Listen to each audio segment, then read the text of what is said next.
بسم اللہ الرحمن الرحیم۔ السلام علیکم دوستوں، امید ہے آپ سب خیریت سے ہوں گے۔ سیدنا عثمان رضی اللہ عنہ کا زمانہ خلافت تھا۔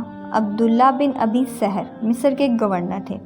شمال افریقہ پر ایک رومی گرگوہی کی حکومت تھی جس کی بیٹی فلپانہ بڑی دلیر لڑکی تھی اور جنگ میں مردوں کے دوشے بدوش درِ شجاعت دیا کرتی تھی۔ مسلمانوں اور عیسائیوں میں زبردست جنگ ہو رہی تھی، اگرچہ عیسائیوں کی فوج مسلمانوں کے مقابلے میں 4 گنا زیادہ تھی، لیکن پھر بھی مسلمان بہادری، دلیری اور جمع مردی سے عیسائیوں کے حملے کو روک رہے تھے، جس کے باعث لڑائی طویل پڑ رہی تھی۔ جب مدت تک لڑائی کوئی فیصلہ نہ ہوا تو گرگوئی نے اعلان کیا کہ جو رومی سپاہی مسلمانوں کے سپہ سالار ابن ابی سہر کا سر کاٹ کر لائے گا، مقررہ انعام و اکرام کے علاوہ وہ اپنی بیٹی فلپانہ بھی اس کے نکاح میں دے دے گا۔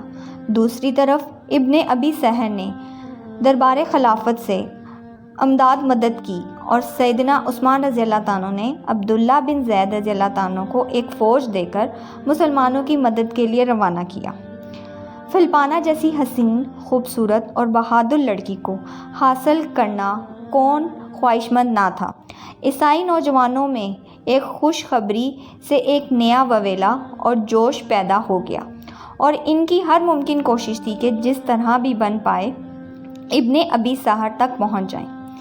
اس کوشش میں کتنے ہی عیسائی نوجوان خاک و خون میں تڑپ کر رہ گئے، لیکن اس کے باوجود ان کی کوشش میں کمی نہ آئی۔ یہ حالت دیکھ کر مسلمانوں میں قدرے گھبراہٹ پیدا ہو گئی۔ آخر فوجوں کے چیٹا چیٹ آفیسر نے بیٹھ کر یہی فیصلہ کیا کہ ابن ابی سہر میدان جنگ میں نہ جائیں، تاکہ کہیں ایسا نہ ہو کہ ان کو کوئی تکلیف پہنچے۔ ابن ابی سہر اگرچہ اسے پسند نہ کرتے تھے، مگر سب کے مشورے کو قبول کرنا پڑا۔ اب میدان جنگ میں جانے کی بجائے اپنے خیمے میں ہی رہنے لگے۔ اسی دوران ابن عبداللہ بن زید بھی کمکمٹ لے کر پہنچ گئے، مگر انہیں یہ دیکھ کر بہت تعجب ہوا کہ مسلمان تو لڑ رہے ہیں مگر سردار خیمے میں آرام کر رہا ہے۔ سیدنا عبداللہ بن زید رضی اللہ عنہ سیدنا ابن ابی سہر کے خیمے میں گئے اور کہا کہ ایک بہادر سپہ سالار کے شان نہیں کہ وہ خود تو آرام سے بیٹھا رہے اور دوسرے مسلمان میدان جنگ میں لڑے۔ آپ رضی اللہ عنہ نے ان سے پوچھا کہ کیا آپ کو شہادت کی موت پسند نہیں؟ ابن ابی سہر نے جواب میں تمام واقعہ سنایا اور کہا کہ سب دوستوں کے مشورے سے مجبور میں نے ایسا کیا۔ عبداللہ بن ابن زید رضی اللہ عنہ نے مسکرا کر کہا، آپ بھی اعلان کرا دیتے، جو گرگوہی کا سر کاٹ کر لائے گا گرگوہی کی بیٹی اس کے ساتھ بیاہ دی جائے گی۔ چنانچہ یہ اعلان کرا دیا گیا۔ کمکاٹ آ جانے سے جنگ نے شدت اختیار کر لی تھی۔ نصف دن تک تمام میدان لاشوں سے ٹل گئے تھے۔ مسلمانوں میں عبداللہ بن زید رضی اللہ عنہ کے حملہ بہت ہی خوفناک تھا۔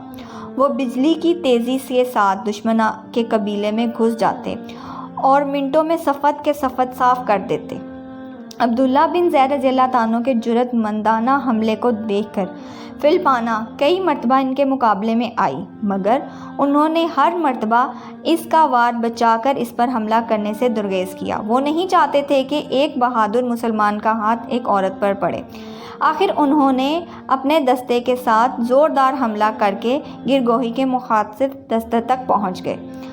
لوہوں سے لوہا بج رہا تھا۔ آخر عبداللہ بن زید رضی اللہ عنہ کئی نوجوانوں کو موت کی نیند سلا کر گرگوہی تک پہنچ گئے۔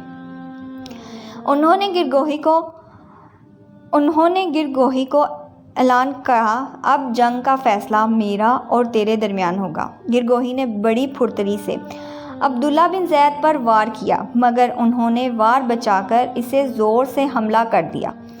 گرگوہی زمین پر خون میں لت پت پڑا تھا۔ انہوں نے فوراً اس کا سر کاٹ کر نیزے پر آویز کر دیا۔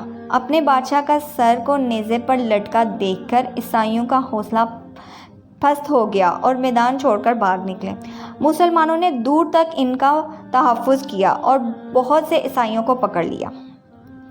ان گرفت شدہ کانوں میں گرگوہی کی بیٹی فلپانہ بھی تھی۔ اسلامی فوج میں اس کامیابی پر خوشیاں منائی جا رہی تھیں اور شکرانے کے طور پر ان کے سر اللہ کے حضور جھک رہے تھے۔ جب مال غنیمت کی تقسیم ہونے لگی تو حضرت عبداللہ بن زید رضی اللہ عنہ وہاں موجود نہ تھے۔ ابن ابی سحر نے انہیں بلایا اور فرمایا کہ اعلان کے مطابق فلپانا تمہاری ہے، لیکن انہوں نے یہ کہہ کر انکار کر دیا، میں نے جس پاکیزہ جذبے کے تحت جہاد کیا، میں اسے کوئی انعام لے کر آلودہ نہیں کرنا چاہتا۔ امیر کو حق ہے فلپانا جس کو چاہے دے دے، میں اس حق سے دستبردار ہوں۔ میدان جنگ میں فلپانا بھی عبداللہ بن زید رضی اللہ عنہ کی جرأت بہادری کو دیکھ چکی تھی، اور یہ بھی دیکھ چکی تھی کہ وہ خود کتنی بار ان کی تلوار کی زد میں آئی، مگر انہوں نے اس پر حملہ کرنے سے درگزر کیا تھا، اور جب اس نے حملہ کیا تو اس کے وار کو بچا کر کبھی جوابی حملہ نہ کیا۔ وہ سیدنا عبداللہ بن زید رضی اللہ عنہ کی شجاعت اور شرافت سے اس قدر متاثر ہو چکی تھیں، اس نے کہہ دیا، عبداللہ بن زید رضی اللہ عنہ کے سوا کسی کو حق نہیں کہ میری طرف آنکھ اٹھا کر بھی دیکھے، میں خوشی سے اسلام اور اس کی غلامی قبول کرتی ہوں۔